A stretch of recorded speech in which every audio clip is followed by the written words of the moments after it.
out when you're unsuspecting. And what are you looking for, man? Oh, don't mind me, Mr. Sandwich. I'm just trying to check and see if your pants are on fire. I'm not wearing any pants. That's despite the fact here, Mr. Sandwich. What I'm getting at is I don't believe your lies not one single second. No, sir. I don't think for a minute that your dear brother Joseph was attacked by a wild animal. Not here, not now. He was. He was attacked by a wildebeest. In fact, we found his jacket at the scene of the crime. I mean, the scene of the animal attack. That's right. We did. And it was covered with goat's blood. I mean, with Joseph's blood. That's what it was. It wouldn't be covered with goat's blood. That would be ridiculous. Joseph's blood was all over the coat. It was terrible. Oh, terrible. So here we are again. More lies, different tune.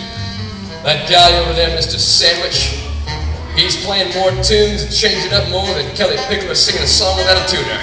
Oh, I can smell a lie from a mile away, maybe even 2 miles if the wind's blowing the right direction. Yeah, liars, they stink. They smell real bad, people. Believe it. That's right, liars, they smell like green turnips and moldy avocados in a pet shop. Yuck.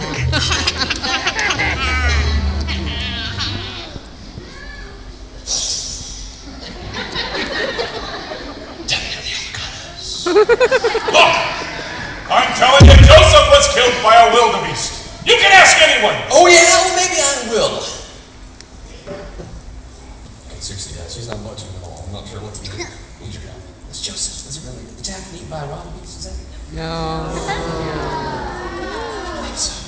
All right, well, maybe it was a llama. Maybe it was a llama. Come forth, be honest with me. You know what? I'm not believing this, sir. I think you lied to your father and you broke his heart.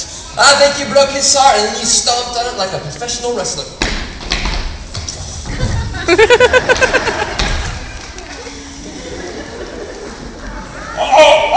All right, look. Here's what happened. My brothers and I, we were out with the sheep, and Joseph came up. And he came up all proud and told us about this dream he had. This dream where we were bowing down to him, that he was so much better than we were.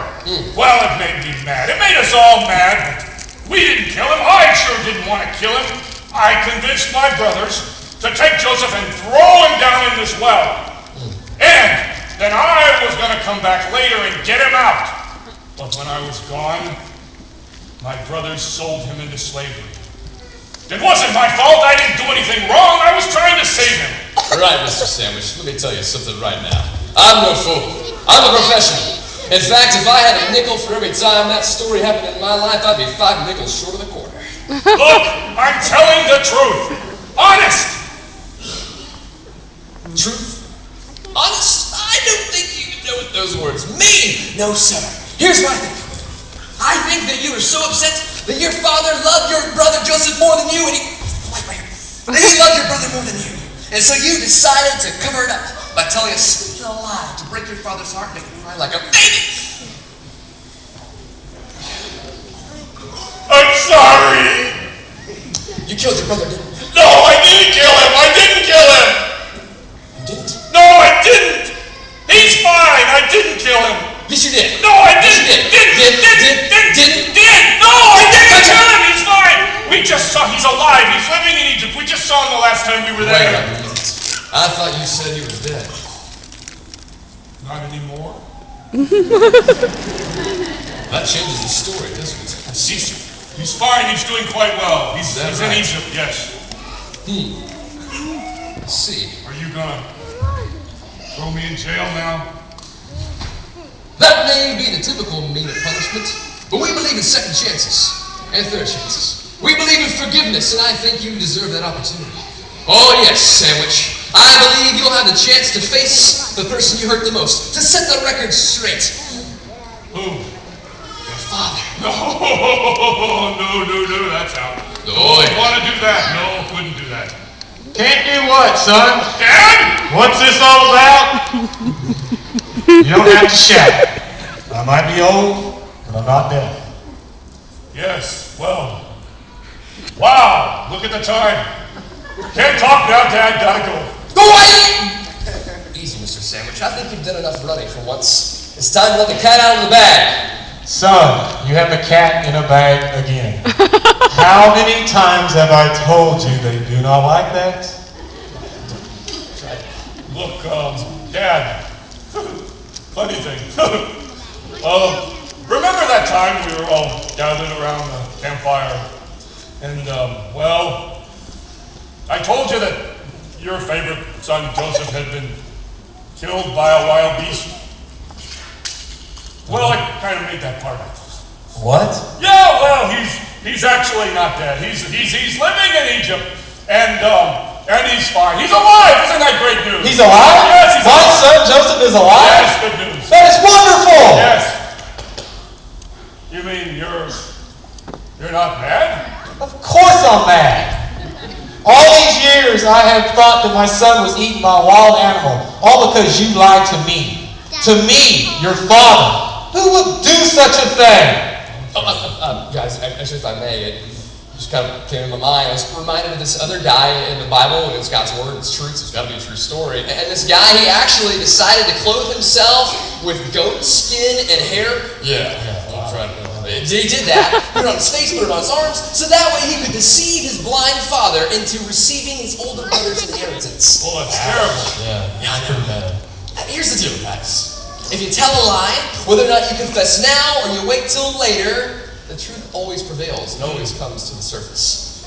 And if you wait to come clean, then it will be even more painful and worse than if you would have come clean earlier. For example, it's kind of like, if you guys have been really hungry before, and you open up the fridge, there's nothing there. It happens to me all the time in the house. Yeah, the refrigerator. Never mind. I'll explain that for 1,000 years. Yeah, so you go to the refrigerator, you can't find anything to eat, and you go to the pantry, and the only thing that's sitting there happens to be the Twinkies. Oh, man. Twinkies? Never mind. They're good. They're tasty. So you open up the box, you sit down, you're bored, so you take one out, and you eat it, and before you know it, you've eaten all 12 of them. You're like, whoa! How'd that happen? Right?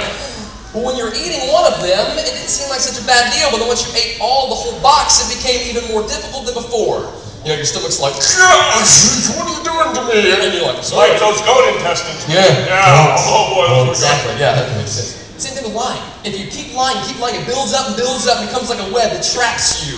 But the truth always comes to the surface. Dad, I'm sorry I lied. That's okay, son. Let's go get Joseph out of Egypt, out of slavery. Yeah, well, funny thing, Dad, he's actually not a slave anymore. He's kind of the ruler of the whole place. What?